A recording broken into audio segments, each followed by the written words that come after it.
us. And welcome back, Cosmic Family, to another episode of Lunacy and Logic. Yeah, with your co-host, Dr. Charlier. I'm an elemental alchemist, wizard, bringing ancient wisdom back to modern time. And I'm Lilith, a Kundalini alchemist, guiding you through sacred transformations of consciousness. Yeah. So what do we have today in our Codes of Destiny, Lilith? Actually, I was thinking, basically now all the major planets, all the outer planets, which are really, more the broader picture of what our lives are about rather than the more personal planets, which are like day to day. But all those larger planets are basically all now in their new signs. So we've got Neptune and Saturn both in Aries. So we've got Uranus in Gemini. We've got Pluto in Aquarius. We've got Jupiter. Jupiter is probably going to be the one that's going to change the soonest, because that's only a year cycle in each sign. So that's pretty much. So most of the changes isn't that a sign that the worst is over, or what's your take on that? Well, we'll definitely discuss whether or not the worst is over or we're actually in the shadow period of that worst part. I think definitely myself, included yourself, and I had so many people kind of talk to me about kind of these last couple of weeks, so we can kind of go deeper into that in real talk. But yeah, I think also Jupiter is going into Cancer. I think it's already in the beginning of the month, right? Yeah, Jupiter is going into Cancer, I think, in June. So the next 2-3 months, I would say, is a lot's being played out. We could call it a pinnacle point. Yeah. Basically, it is definitely a peak of energies as far as the kickstart to this new time with all these outer planets in the new signs. If what we've experienced up until now is a sign of like what's to come, then it's not looking good. So I would say rather the best way to look at it would be to say, okay, the start of the energy is the most difficult because it's a new energy, and throughout this energy is where you're really going to be training on the energy, so that when you could say the final kick comes, or the other peak of the energy, which is at the end, then you are well versed in this language and it's no problem. So by that thought process, in the beginning of the new energy would be the most difficult. But it's a matter of perspective. Yeah. Also, your personal chart also affects how the collective energy is playing out for you too. So it's very important for you guys to kind of know and check your own chart as things are happening in the collective. Yeah, so today, actually, as we're filming this, I have got Jupiter is currently conjunct my moon. So I think I'm looking good. What do you all think? Yes.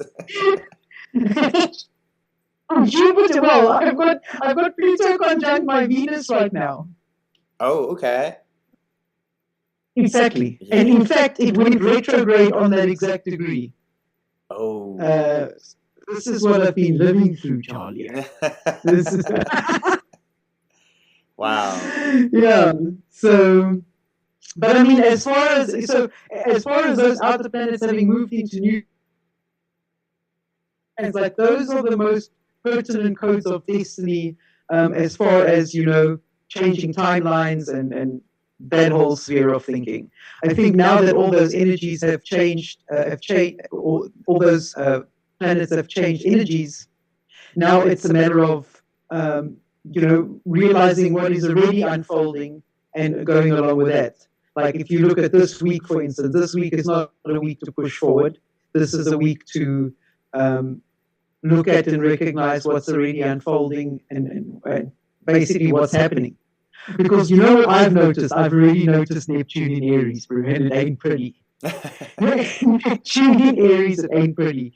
It's a similar intoxication and addiction energy to Neptune in Pisces, but Pisces kind of emphasized that energy because, you know, Neptune and Pisces is basically that same intoxication and addiction energy. But now with Neptune moving to Aries, it might be a little bit, you could say, diluted because the Pisces side of it is gone. But really, it's now in Aries, and Aries it rules the head, the body part of the head. And so for me, this is, and because it deals with identity and personality, for me, this also has got to do with the mind, right? And so you can see that Neptune in Aries is really like intoxication of the mind, is what I'm seeing. And also, this kind of level of intoxication can very much, I would say, damage the physical body, especially with Saturn there. So I would say it's a more dangerous energy with Neptune in Aries. With Neptune in Pisces, for me, the most dangerous energy was like you'd get arrested and go to jail, right? So like I told everybody, don't drive, don't drink and drive, mother chuckers. Like it's not a good energy for that, right? Because Pisces is prison and then Neptune is intoxication. So the two go hand in hand. But now with that Pisces part of it gone and it's now shifted into Aries, for me, this can be like people wanting to escape so badly it can lead to an overdose. Which can either, you know, change their life or even lead to death.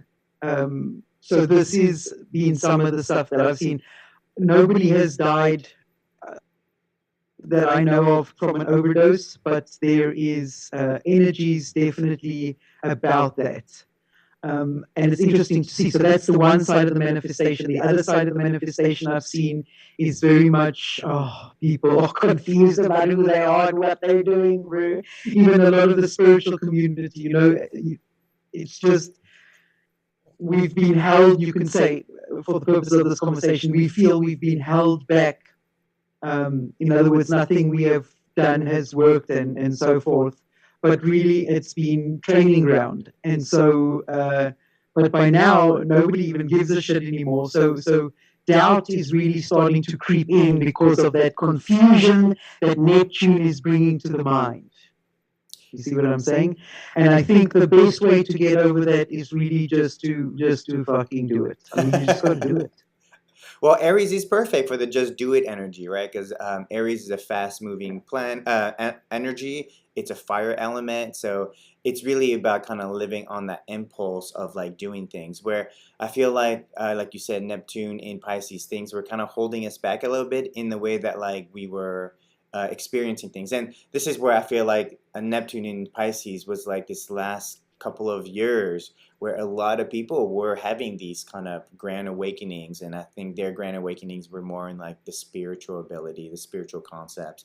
I think psychic abilities were really kicked into overdrive. This is kind of where have you heard of the psychic tapes? The psychic tapes based on people were actually testing autistic kids to show that they had this ability to be very psychic with themselves and with their parents.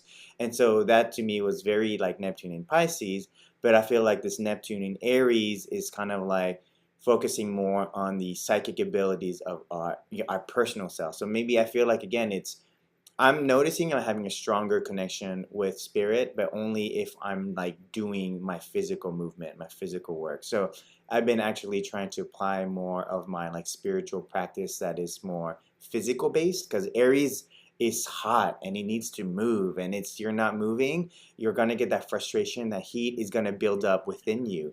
And so even with my own patients, like some of the patients, I tell them like, Lo, you need to move. If you're not moving, you're gonna overheat, you're gonna have a lot of inflammation, that you're holding back your physical energy. And so I feel like in the spiritual sense, if you're not doing movement, you're actually not being spiritual. And so versus when it was in the water element, it was more of like healing a lot of that shadow work, that emotional trauma that people weren't facing.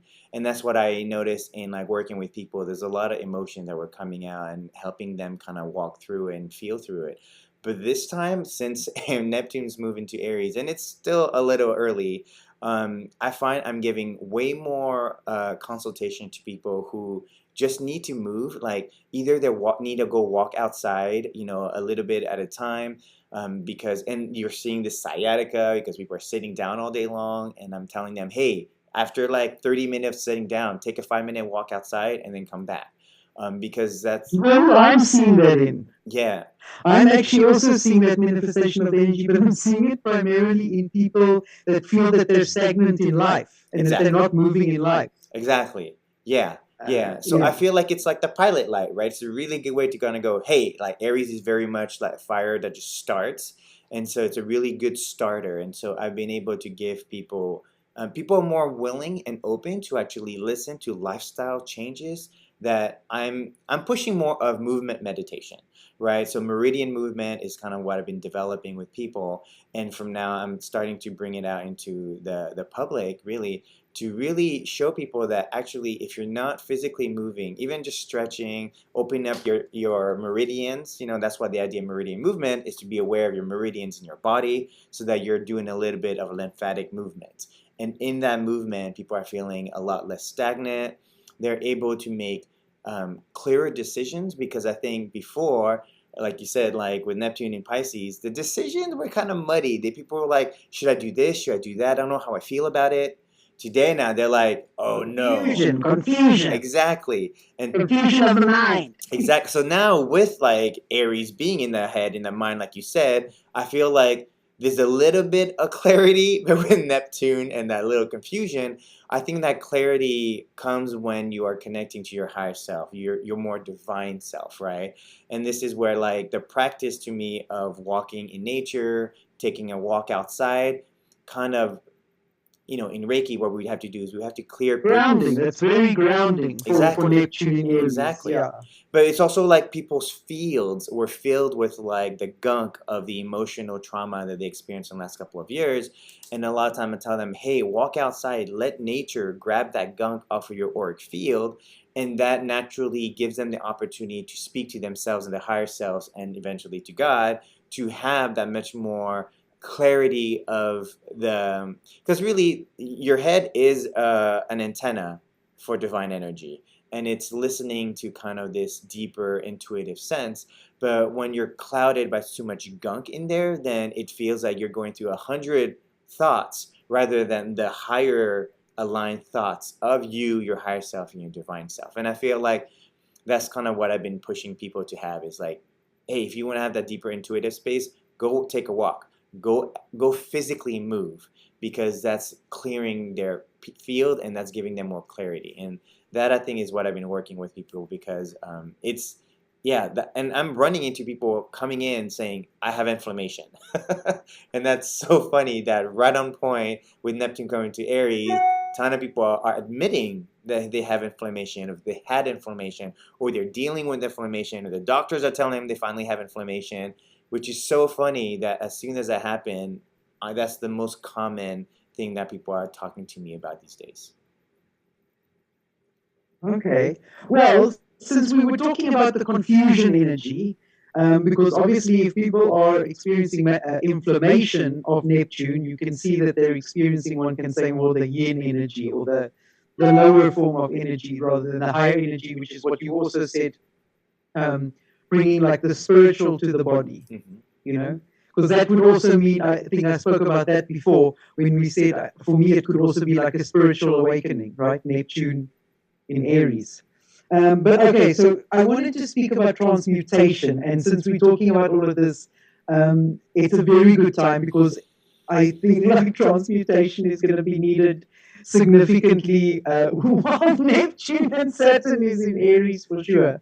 And I think a lot of people talk about transmutation, but they don't understand exactly what it is or how to do it. So I wanted to just read like a paragraph of notes that I made to give us like the umbrella, or the skeleton of the angle that I'm coming from, and then we talk about it, because it's I thought a lot about it and was able to articulate it really nicely. Okay, so the transmutation process requires systematically working with virtues. Okay, and this will be developing qualities that were opposite of the vices that normally dominated behaviors. Okay, I'm going to give some examples now. Okay, so if you recognize a tendency towards anger, so you get anger a lot, then you need to cultivate patience. Okay, through deliberate practice and provocative situations.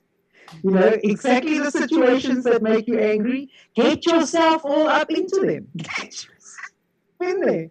Because the point is, that is how you deliberately and consciously practice, right? When you're in those situations is the only time that you can properly practice. When you are at peace in your bedroom, I don't know why my camera keeps on doing this, Charlie.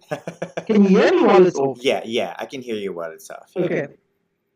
So, I forget what I was saying now. So yeah, you got to go into these. If you're at peace in your bedroom, then I mean it's easy. Like, are you a patient or are you not? Nobody knows. So that's anger. Then we can say another example is if you have so there your vice, for instance, is anger, and then you cultivate the virtue of patience. So if your vice is greed, then you cultivate the virtue of generosity through acts that are giving, that are uncomfortable. You see what I'm saying? Each one is a deliberate practice to cultivate the opposite virtue. So every vice is basically like a distorted virtue. Okay?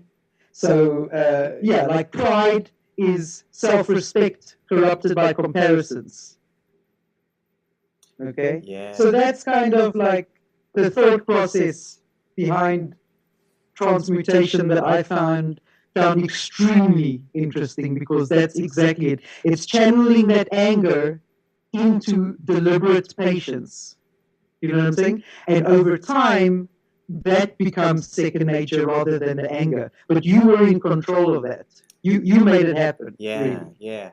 yeah. I just watched this video about this recently, which is really interesting. The whole seven sins too, because this guy was explaining how the seven sins actually represent physical ailments that's showing up in our own consciousness that's happening now. And so by being able to tune into these seven sins, you kind of should be able to pay attention to your own physical ailments are coming up because of those, right? And so it shows up really I have to get the details of this, but when we talk about pride is a lot of like not willing to listen to other people, right? So you become very static, and so your body, you could see this stagnation, this like not willing to be open, and so your physical body might have like some problems where like it's not able to be loose and flexible, right? And so it's very connected to a lot of the physical elements that we run into, and specifically for me, what I love about, because I have Mars in Scorpio as well as Uranus in Scorpio,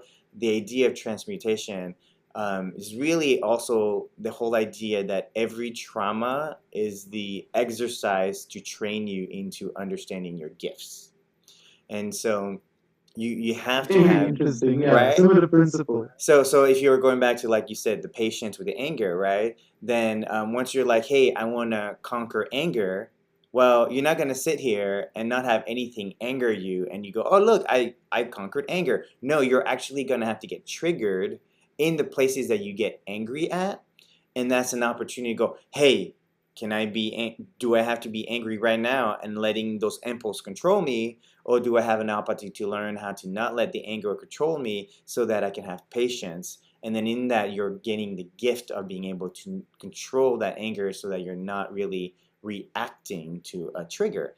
And that's what we're running into today. Like, really, with the Neptune, Saturn in Aries, it's also a collective issue. And so you're going to see that collectively we're really, in many situations, there's kind of some kind of war going on, right? Some kind of tension going on. Whether we're talking about the global community where there's different countries who are at war with their civilians, and then for yourself, like, are there things in your life where if you're still having a 9 to 5 job, or you're struggling and you have a tension at home and you're getting very angry at your life, is there a place where you can find patience to ask yourself, why are you being angry at yourself?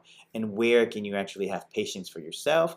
Or the bigger transmutation is change your job, change the things that you're doing that's causing you anger. Because oftentimes people are like, oh, I'm getting angry right now, so I'm gonna have to learn how to control it. Sometimes it's telling you this causes you anger, so stop allowing it to cause you anger by leaving it, right? And I think there's a place where you can say we are escaping it, and there's a place where you're changing it, you're transmuting it to find something that actually works for you better, right? And so when you're like, hey, this job sucks because these people are getting me angry all the time, you sitting in there and letting them keep getting you upset because maybe they are affecting your own personal space, and you saying I'm going to suppress my anger and let it happen to me because I'm learning patience, is the wrong way to transmute that energy, because that energy you're actually holding and pushing it in.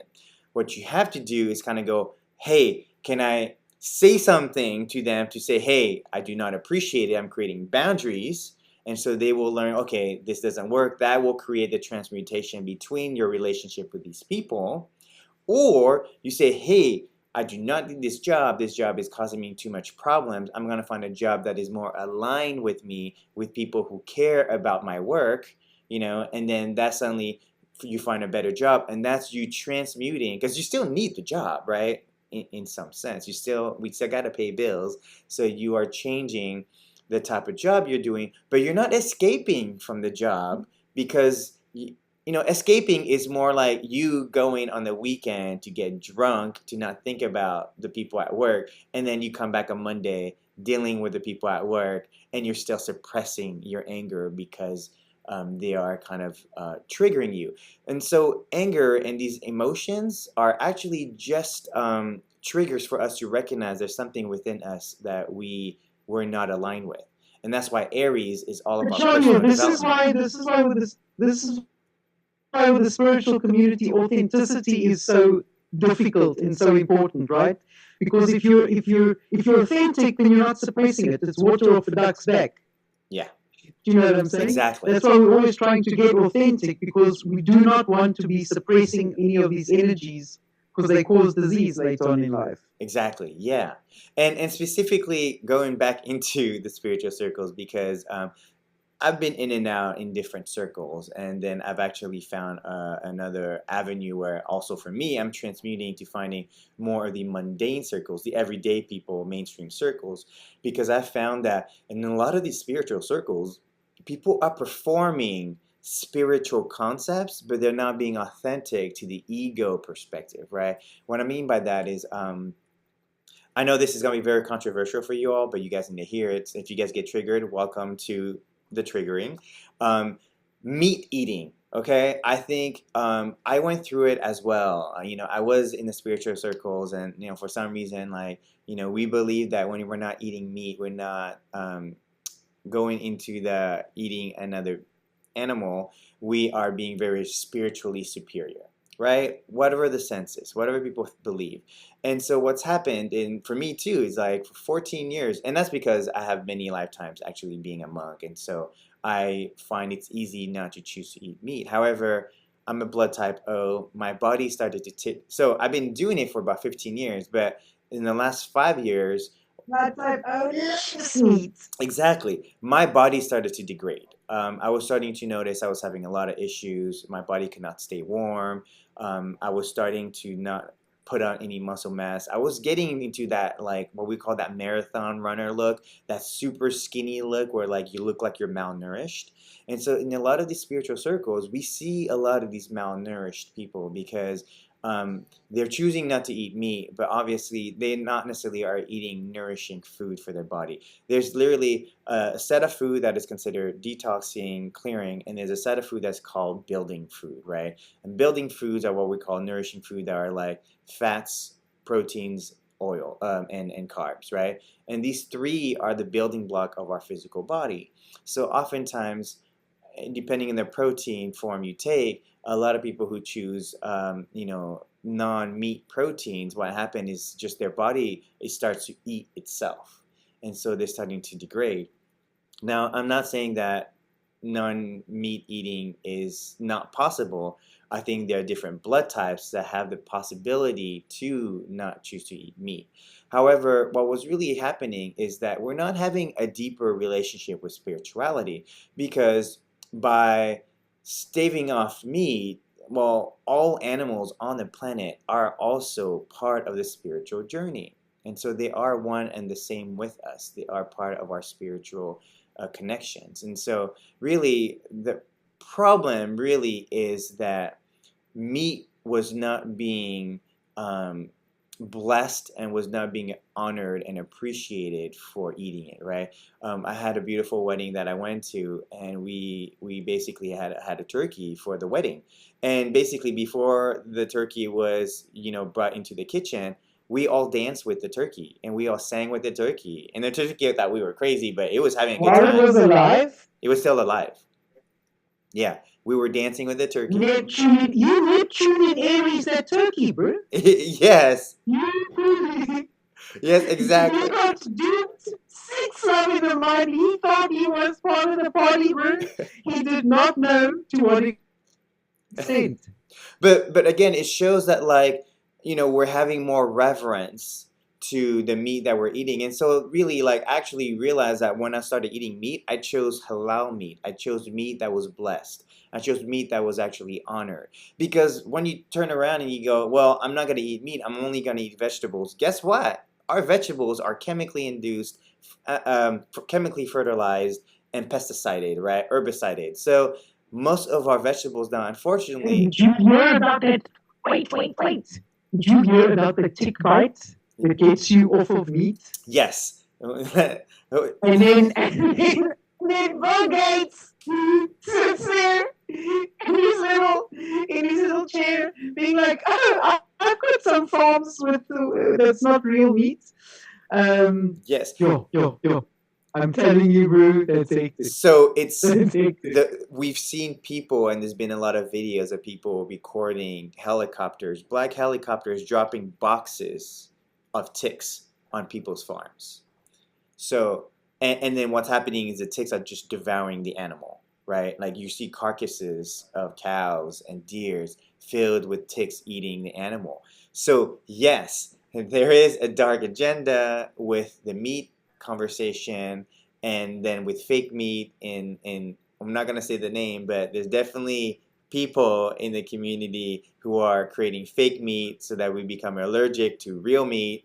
So yes, there's darker agendas at play. However, this is kind of the deeper conversation we're having. Is like when you're doing too much of the spiritual stuff and none of the grounded stuff, or being grounded, paying your bills, taking care of your physical body, your spirituality is the escapism. And that's what people were doing. No, fine. But I mean, the point is, the fact remains, I'm on board with you, which we'll get to that now. But the point is, I've seen a lot of spiritual people that are against eating meat, that stopped eating meat because they said you're killing another life, and so forth and so forth. Which I think is a noble well, also, but system. speaking also of that too, is like, what do you mean by life, right? And I think in general, what we also found is, I mean, they're alive. right? They're alive. Yes, no, fine. Plants are also alive. No, but yes, that is a deeper conversation, because that used to be my point of view too. But then now we are putting electrodes on plants, and we are noticing that the plants play different music depending on how we talk to the plant as well. And so our own conversation of plant makes them actually very conscious, so that when you are translated it to music, I think they were measuring frequency or vibrations that they translated exactly to music. But what they were recognizing is you could actually act very harshly to a plant, and the plant would change its harmonic frequency that it was putting out. And so it recognized that the plants were also very conscious of our own intentions. And so what I mean by that is the intention that we carry to ingest energy is very important. And so when we're kind of saying, oh, let's not ever eat meat, you're also, again, it's the extraction of the physical without the spirituality behind it. The spirituality is the intention, right? And we have to talk about this, because the intention is like, if you're going to go, oh, I'm going to perform spirituality but have no intention to actually be connected to other people, and I'm just going to sit here and meditate all day long, your intention is actually breaking your spiritual practice. Right, and so it's not in alignment then. Exactly. Your true, because the universe looks at your true intention. Exactly. So if you're not also then caring Yeah, about right, the plants that you're eating and you are violently cutting them up and chopping them up, the intention of it is not out of love, and you're not really feeling it with love that you are really taking in. So when I do cook meat, I do send the love into the meat because it is part of me, and everything is part of me us, too, yeah. right? And so even when I eat the plants, I get thank you so much for coming to and I really do when I bless and pray with the food. They are joining my karmic line, and so the work that I do is they're supporting my body so that I can keep doing the greater work we're doing, which is, you know, sharing consciousness, bringing light into the world. So the plants, So there is a food chain in nature. It's natural for there to be a food chain, and somebody's going to be on top of it. well, I think it's a cycle, because when we do die at top of the food chain, we do are reincarnate, or we are do supporting plants and animals again, for our physical bodies. So no matter what, there isn't the top of the food chain. There's always a circle of life that we tend to, as believing that we're on top of the food chain, we also recycled back to the plants. And actually, that was a very big practice that me and my family did for my dad's ashes, is we actually put the ashes back into trees and plants so that the plants were actually nourished by my father's body, and my father's essence and spirit back into the plants. Because I speak to my plants, I speak to my trees, and a lot of times they are my ancestors, and I talk to them like, my father, grandfather, tree. My father's in the trees now, and so he is connected, versus there's different practices with cremation, but for us, we chose to actually put his ashes back into the cycle of life for the trees and the plants to reconnect with. And then those plants and trees are eaten by animals. And so that is kind of the full cycle of life. Yeah, I mean, look, I don't have the answer. I know I enjoy a good steak. I'm not going to lie. I enjoy a good steak, and I see killing animals for meat as natural. I mean, it's predatory for sure. I don't know, is a lion evil because he's a predator? It's just the way he is, bro. You know what I'm saying? He's got to kill to survive. And can I also speak real quick to that too? Eating. Real quick, because this was shown actually in Yellowstone. A lot of the deers and herbivores were overeating the land, and it was causing the land to actually degrade. When they brought back the wolves into Yellowstone, they found that the wolves were culling the herds and moving their herds where the plants and vegetation needed to rebuild. And so they are still part of the cycle. That is the cycle of Chinese medicine. Yes, exactly. You know what I'm saying? So that's exactly, you said it beautifully. So that's the point. So I believe in that cycle. It is there, and so there is enough animals for us to eat. What I do not believe in is, I obviously do believe that certain animals, you know, this is how God always works. Certain animals will be for eating, certain animals won't be for eating. Do you know what I'm saying? Certain plants are for eating, certain plants are not. So he's always, this is the polarity of the dimension that we're in, right? So there's certain animals, for instance, that you can't eat, I agree. And then secondly, you know, I forgot what I was going to say now. Eating animals in the circle of life. It's the circle. Yeah, so there's animals. Oh, so there's ways to do it also, yes. So you can't waste, you know what I'm saying? Nature is that you take what you need. Correct. Not excess, not deficient. You take what you need. And so I believe that, like, take the meat that you need and let it go. Yeah. Okay. Take it and go. And a lot of our native heritage, they didn't just eat the meat. The bones were used. Everything was used. Exactly. And then we didn't, because if we love the horns and the horns were beautifully used in jewelry or whatever, we didn't then go and kill a whole bunch of animals just for the horns. And that's the whole idea of poaching and hunting that is not in alignment with divine flow, because it feeds the greed, right? Do you know we have ostriches? So ostriches are indigenous to South Africa. What? We use the entire ostrich. So the meat we eat, it's a very, very lean. It's a bird, but it's actually red meat. Yeah. It's a very, I've very had lean ostrich. red meat. Yeah. Yes. And I used to make hamburger patties with it. You can have ostrich steak. You can have ostrich like beef jerky. I mean, you name it. The meat. Then obviously the feathers we use for fashion. And you can also use it for household cleaning, like a feather duster or whatever. Obviously, the leather of the ostrich is very famous. You know, they even make homemade handbags with ostrich leather. And then you've also got the neck and the shins of the legs. They have also got a very nice, excuse me, a very nice leather that's almost like a lizard skin.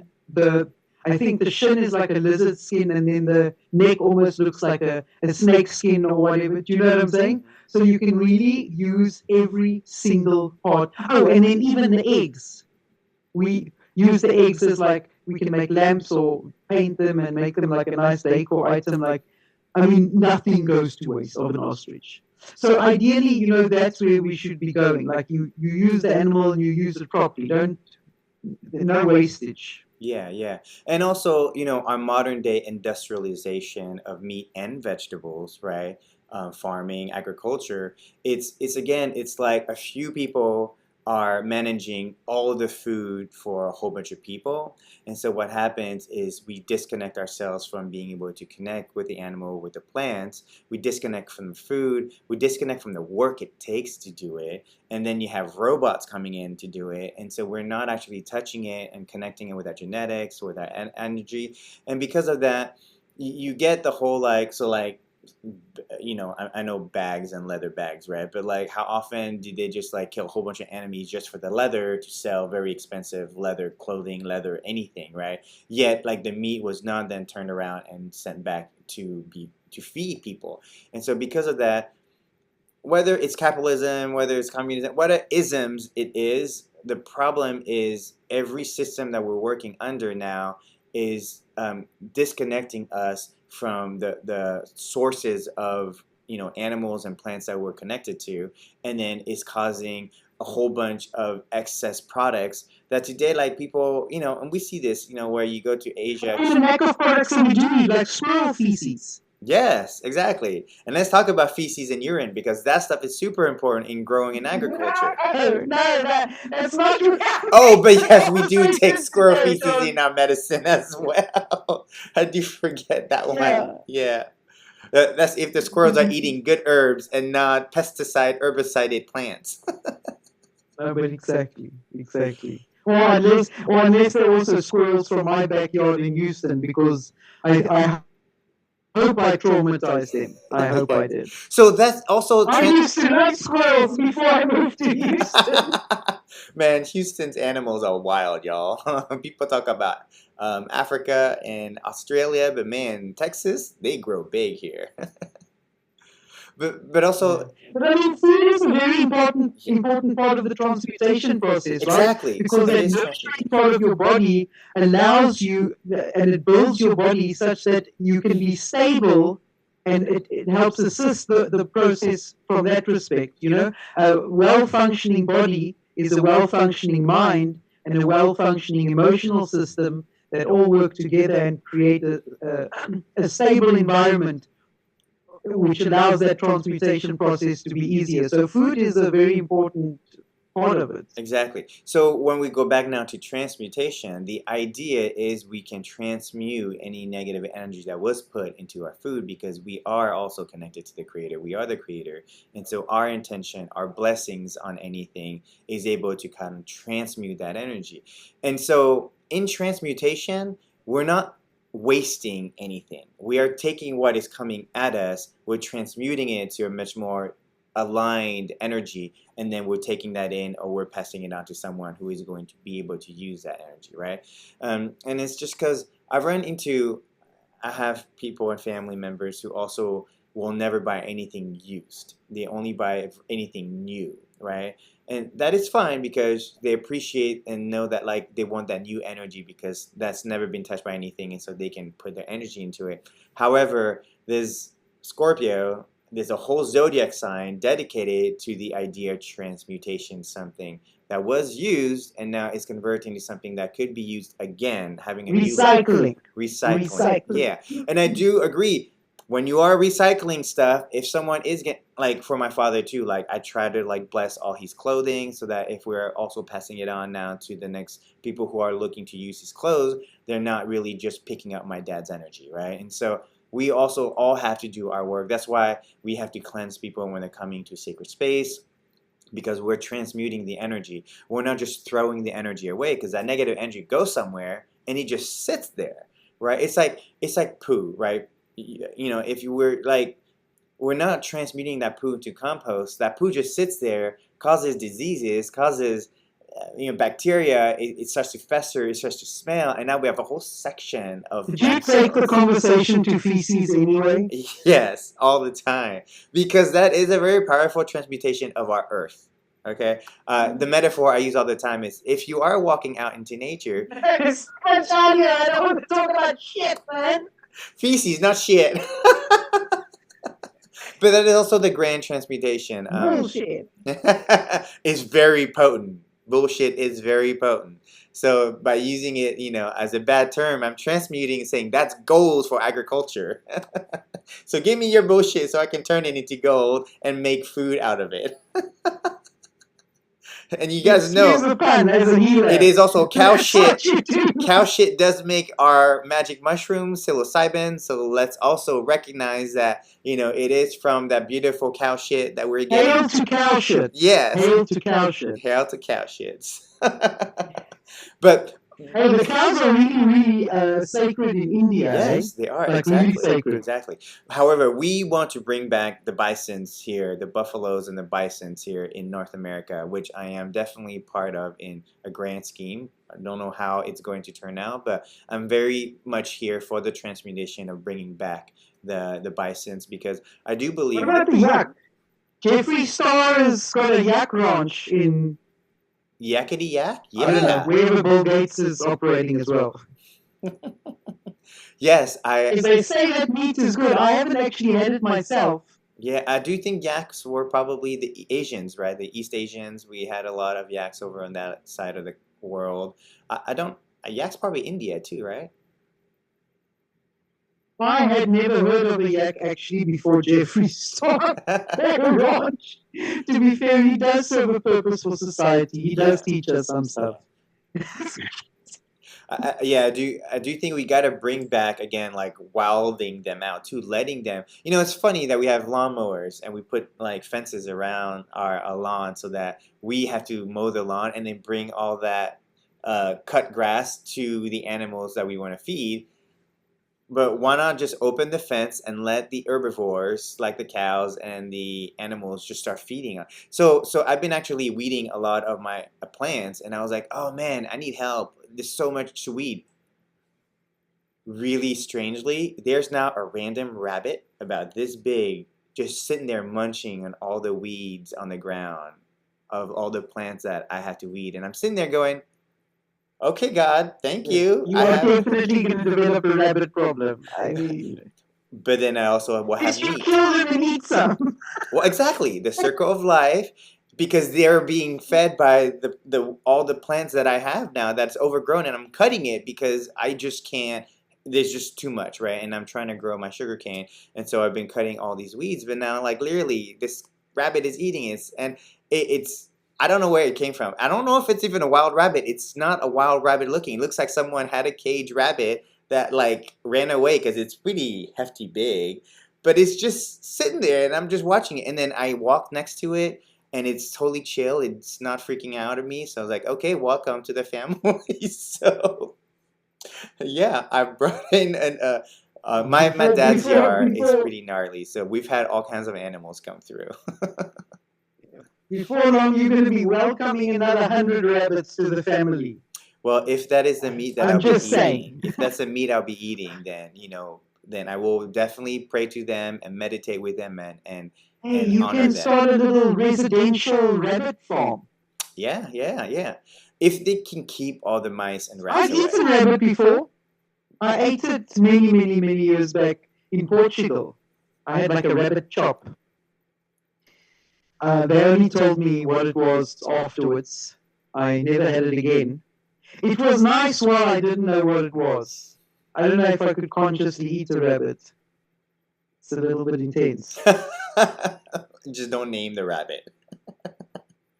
Yeah, But little Easter bunny. I feel like it's also, you know, what we consider the domesticated animals were bred into our culture versus the wild animals that we used to eat for meat, you know, were not necessarily the very nice meat to eat. And today, they were also probably more wild, so they actually were more in tune with nature. So like pigs came from hogs, right? And wild hogs, what do they call the the boars and the one with the tusk, the javelinas, and so there's like wild pigs that were actually super dangerous, and you have to actually hunt them, or they start to like take over people's yards, and they start to get really aggressive, and they start to attack other humans, animals, and pets. So you know, it's really interesting that the more I'm not saying we go back to hunter gathering. However, there's definitely moments where I thought about it. I shoot a bow and arrow to train with and to hunt with. So I'm not too far from really going into a week long hunter and gathering energy. But this is kind of our way to really reconnect, to honor really what is growing in our wild Texas backyard. And so you know, what I've noticed is because we've had so many more apartments and homes being built there. And again, this is the greedy energy that we have, is a lot of these new apartments and homes are being built and putting out wildlife out of their zone homes. These apartments aren't being lived in. You know, I know there was a huge amount of Everybody's becoming homeless, even the animals. exactly, So exactly. But there's a lot of homes for us to live in, and so I think that's very important to recognize that it's not that we're homeless and we don't have homes. It's that the economy has made it impossible for us to live in these homes that we're actually building and causing everyone and animals to be homeless. So the irony is we're also now taking that greed too far, and we're not transmuting anything because we're just taking it and turning into something that we're going to make money off of, but we're not transmuting so that the energy is not wasted one way or the other. Because in the inherent aspect of transmutation, why we do it is because the law of energy cannot be created or destroyed, it can only be transmuted. So what happens is when we're not transmuting, we cause landfills. When we're not transmuting, we cause waste.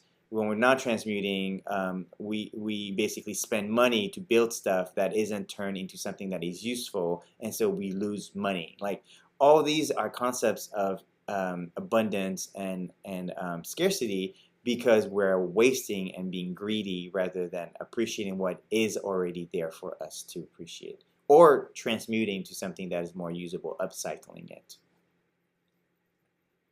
Well, I mean, what's interesting, sorry, back to the food production quickly. We're jumping now between food production and transmutation. I just wanted to say it's interesting to note that Bill Gates, I think, started up buying that farmland for this fake meat when Uranus was in the final degrees of Taurus. Oh, which is farmland, okay. exactly. And basically announced it, like, where, announced it in the form of, all of a sudden there's this tick disease that makes people allergic to milk, that kind of announcement, when Uranus was in Gemini. So he was actually building up for that energy, and then communicated. It was like a sudden communication, right? All of a sudden this tick exists out of nowhere. And it's just, I mean, Bill Gates is the luckiest man on earth, just happens to be producing and this non-meat when this tick appears. I mean, it just doesn't get more lucky than that. He should start entering some lottos on this track. You know what I'm saying? Well, the thing is, this is why J.P. Morgan Chase said that millionaires don't use astrology, billionaires do, because they know what's happening, so they're creating the industries before the energy shows up. So as soon as the energy shows up, Bill Gates uses astrology. I think many dark magicians use astrology. I agree. I know that saying that you said. I know about that saying. It's a fact. But I'm talking about Bill Gates now. He does. I really think he does. He's been really on point with all these alignments. And with all the energies. yeah, Yes. but that's why now the goal let people understand is, you see how powerful astrology is. We on the light side need to also use astrology to also counteract a lot of these industry shifts. So wellness is a big industry shift right now, and that's showing up again with like this conjunctions of the Neptune, Uranus, and Aries, Uranus in Gemini, and Pluto in Aquarius. You're seeing sound vibration and sound bowls becoming a huge practice in the wellness space. I feel like Neptune and Aries and Saturn is the sauna space, the steam space, and that's becoming super popular because that's a detoxing energy, and that helps detox for wellness. And then biohacking, that's so like Uranus in Gemini with Pluto in Aquarius. The biohacking is like a big deal now, which I'm not a fan of biohacking. I think we're just, if you are following your natural flow of the elements, mosquitoes. you're not How having. can you release all the mosquitoes? Yes. Don't get me started with mosquitoes, because we're in Houston in the damn hot summer now, and the mosquitoes. I've bought a few ways to like figure out how to like kill mosquitoes, and get some oils to like protect me from mosquitoes. But man, type O are like the favorite food of mosquitoes, and so I'm constantly being bitten. So my battle with mosquitoes, especially in Texas, because they are way bigger and they feed really well, so it's actually much easier to kill them because they're so big and fat. But dude, there's so many here, and plus Houston is a swamp, so it's a great place to breed them, and it's been horrible for us recently, just because there's been a lot of rains here, and so it's been a lot of places for mosquitoes to kind of breed, and now they're kind of running rampant on us right now. So I'm not a fan of mosquitoes. And it happened that Bill Gates were also researching on how to release mosquitoes. He released a whole bunch in Florida, didn't he? So like, I'm not a fan of these elites, trying to like do all this crap on us, because this is why it's time for us to take back our powers, right? And because of this too, Pluto in Aquarius and Uranus in Gemini, I started conspiracy nights here at our clinic, and we are trying to educate people in what are considered conspiracies, so that you can figure out what are the best ways to combat these conspiracies by taking back sovereignty, by taking back your own power. And so this whole Neptune, Saturn in Aries is also telling you, take charge of your medicine. Take charge of your spirituality. Take charge of your food. Take charge. You are in charge of all that. Aries, self. Do not expect a system like your government, like your medical healthcare, like your business company. They do not care about us. And because of that, Michael Jackson said the best, right? They do not care about us. They're not about us. So you yourself have to, just like put on the plane, put that mask on your face first before you start putting masks on other people. Ironically, is what COVID did, right? Put and take care of yourself first, your health first, right? So don't start going around, I eat meat, you should eat meat, or I don't eat meat, you should not eat meat. Like, no, that's not the Neptune, Saturn, and Aries. That's you take care of yourself, and when you look good and healthy and amazing, maybe I'll start taking pointers from you. But if you look super sickly and you say you meditate all day long, but you have a hard time paying your bills, I will not listen to you. I'm sorry, but you are I'm not. not gonna lie. I'm looking pretty sickly on this camera because I'm so white. Go get some vitamin. First of all, second of all, I just realized what Jupiter I just realized the manifestation of Jupiter conjunct my moon. I just saw myself on camera and I look massive. I look like this punchy little ball of blubber. that's Jupiter right there. I was like, thanks, Jupiter. Thanks. Yes, but Jupiter in Cancer is also really also telling us to nourish ourselves right now.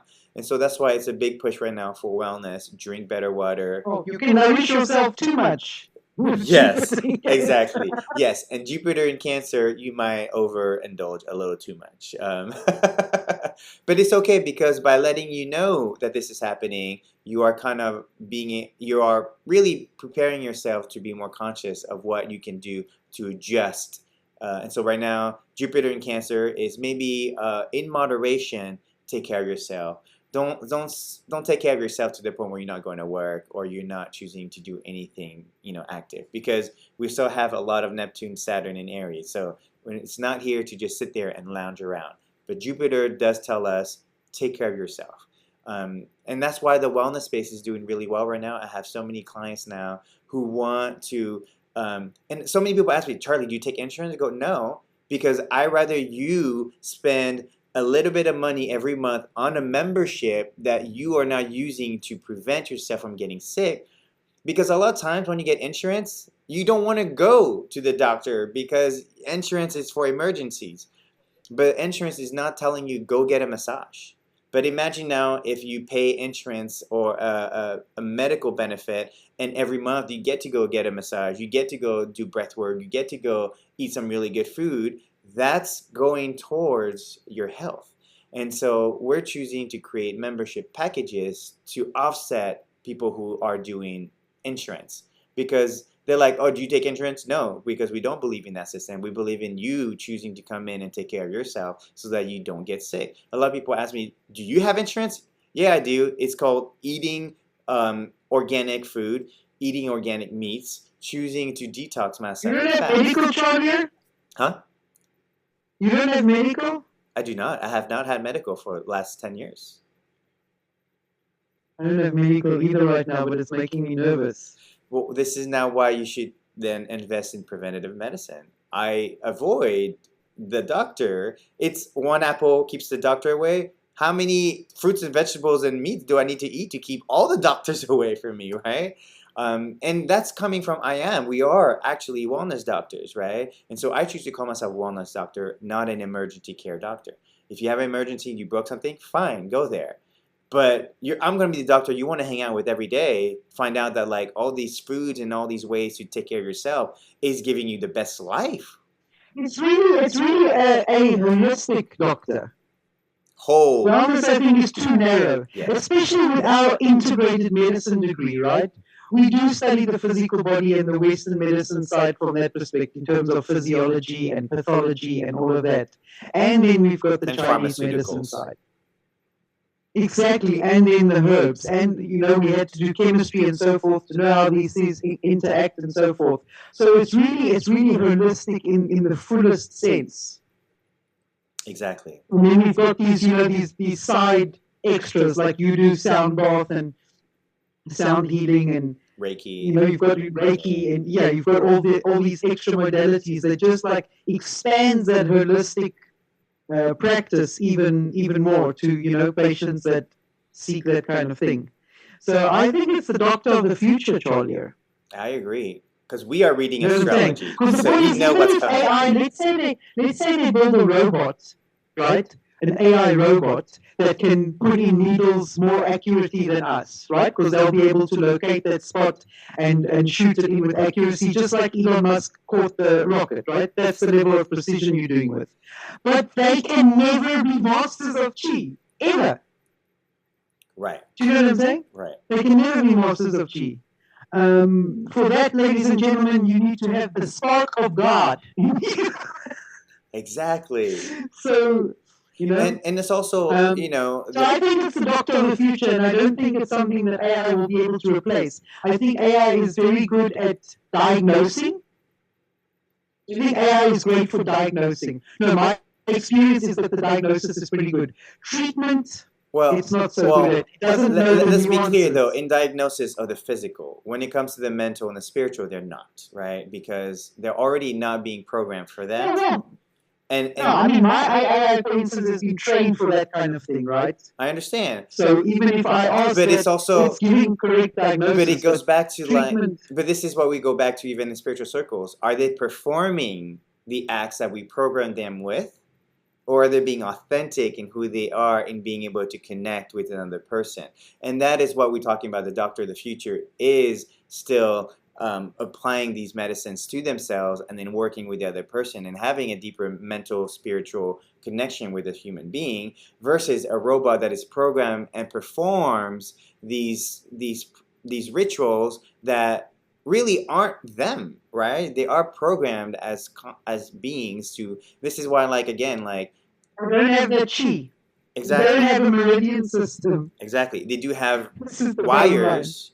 And so I came from the world of actually computer engineering. I used to put chips and connect to electrical buses and wires. And so back in the days, I was already trying to figure out the voltage difference between you know, electrical systems. When today I'm also doing the same thing when I'm looking at your body and saying, hey, your body, your hands are numb, you're not getting electrical conductivity, so I'm putting metal rods there to create an electrical movement to then get electricity and blood to your hand. That is similar to the synthetic robots that we have. And so they are always copying us, right? And so we were made in the image of God. But the robots are made in the image of us, right? Sure, you can say transitive properties means that they are also us, sure. But when you want to have that deeper spiritual connection, it is the human doctor that is going to be able to have a deeper conversation and a connection with you than the robot that is going to put the needles where you need to physically, right? And that's why I think, like when you, I think even like if we put the needles in with less precision than the robots, but we're the master of chi. In any way, our treatment will be more beneficial than the robot with the precise needling, for sure. exactly. For sure. Exactly. So, but it's in alignment with the collective, and so we are also using astrology to guide us into what we know the flow of energy is at, so that we can offset what some of the other billionaires are trying to control our system. And this is very much, this Uranus and Gemini is going to show up with a lot of us getting a lot of knowledge now to actually start taking control of our own lives and our own communities, because it's no longer going to be a top-down, people on the top are doing stuff and passing it on to us for us to like test it. No, we should be the one doing the test and doing the work, because we are the people who are really the fractal of source itself, right? And so it's very important as we're having this deeper conversation. I'm not saying, throw away AI. I'm saying transmute AI, because we are the transmuters. So going back to transmutation again, we are the masters of chi because we are transmuting, and we did create the AI to support us, to be complementary, to help us, but not to replace us. And that's very important as we actually are moving to this age of awareness, and that we're becoming more conscious of our own powers and abilities, rather than outsourcing it and escaping to your problems by having AI or whatever system perform what we should be doing, because that is kind of our spiritual revelation. Yeah. So let us kind of go into our sacred medicine, as we're kind of like sharing some final medicine wisdom with our community as we end the show, because we're now at the top of the hour. Well, for me, the sacred medicine right now is very much a sacred medicine of stillness and self-reflection still, despite a lot of Aries energy. And that is because, we've got this energy of confusion with Neptune there, and Saturn there, which means, that can have potentially adverse consequences for the long term.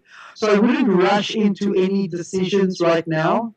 It will be better to get to know yourself and to do self-reflection and see what's happening and where you're going, and build up that self-knowledge and that self-worth before making the moves, so that you're really more confident, because that energy is also more potent at manifesting a confident, strong energy, rather than an energy that doubts, is unsure. You know what I'm saying?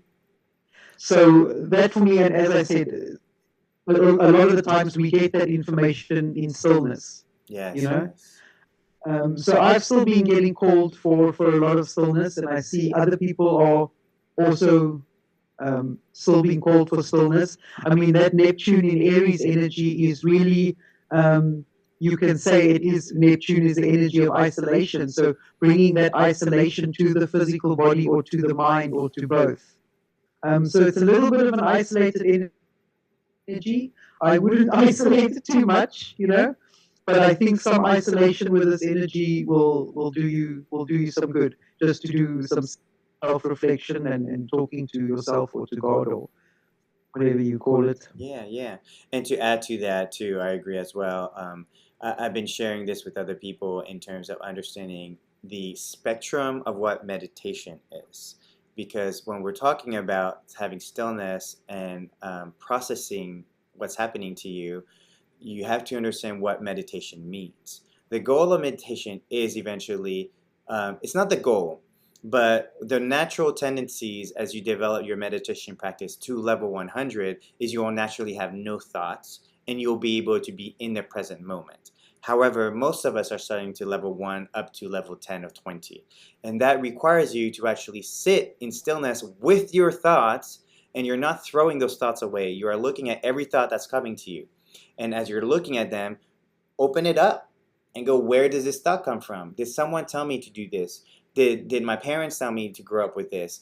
Am I watching too much TV and this is telling me to do that? Did I grow up with childhood trauma and that is causing me to repeat these patterns? When you're looking at your thoughts, eventually you can break the loop or the ones that were thrown at you by somebody and say, hey, this is not my thought. Throw it away. When you keep practicing the throwing away of these thoughts that are being stuck onto your energetic field, you're clearing your field. And once you do that, once you get to level 10, it gets easier. Once you get to level 20, you'll be able to notice as it happens. Once you get to level 50, you'll have a cleaner space, but you'll be able to see the brand new ones and go, oh, I don't need it. And so meditation won't be a practice you go and sit alone on a corner by yourself to do it. You'll be in the shopping mall, in a bar, or in a very crowded place, and you'll be in meditation going, this is not my thought, and you'll clear it. And finally, eventually, you'll be in presence with somebody, listening to them with none of your thought, and just purely listening to them and purely listening to source. And that's how you're going to connect back to your higher self, and you have that clarity is be in meditation of your thoughts. Metacognition is to pay attention to what your thoughts are coming from and why are they coming up. Because a lot of times Uranus and Gemini is going to help you with it. Exactly. For sure. Exactly. So it's a really good time to isolate in meditation and keep quiet and watch your thoughts. Integrate your thoughts and process your thoughts. Once you do that, once you get to level 50, you'll notice you have cleaner thoughts, clearer thoughts, and less thoughts. So that by the time you get to level 100, you finally, the expression of meditation is you'll have no thoughts, okay? The goal is not to get to no thoughts. That throws everybody off. Everybody tells me, Charlie, I can't do meditation because I can't clear my thoughts. I'm like, who told you to clear your thoughts? Like, that's not what you do. Like, you'll get stuck and then no one even starts at level 1 because they don't understand that you're going to have a ton of thoughts. You have to look at them. Not running away from your thoughts means they're just going to keep persisting, and then you're going to, wherever you run, they're still going to be there in your face, you know. And that's why the Vipassana silent retreats are for you to process your thoughts, because you're not allowed to take in new input. And when you don't take new input, meaning you're not distracted by your phone, you're not distracted by 1,000 things, that's why sitting in a corner with no input forces you to face the thoughts that you're not processed yet, right? So that to me is my sacred medicine to you all is, you know, please learn to process your thoughts, let them go if they need to, cut them out of your life if you never need them, so that eventually you'll find your place into peace with no thoughts, okay? Exactly. So thank you so much, everybody. Thank you for watching the show. Please follow us and subscribe to our channel, and we'll be able to share with you more wisdom in the future. So thank you, everyone. Namaste, y'all. Bye. Recording stop.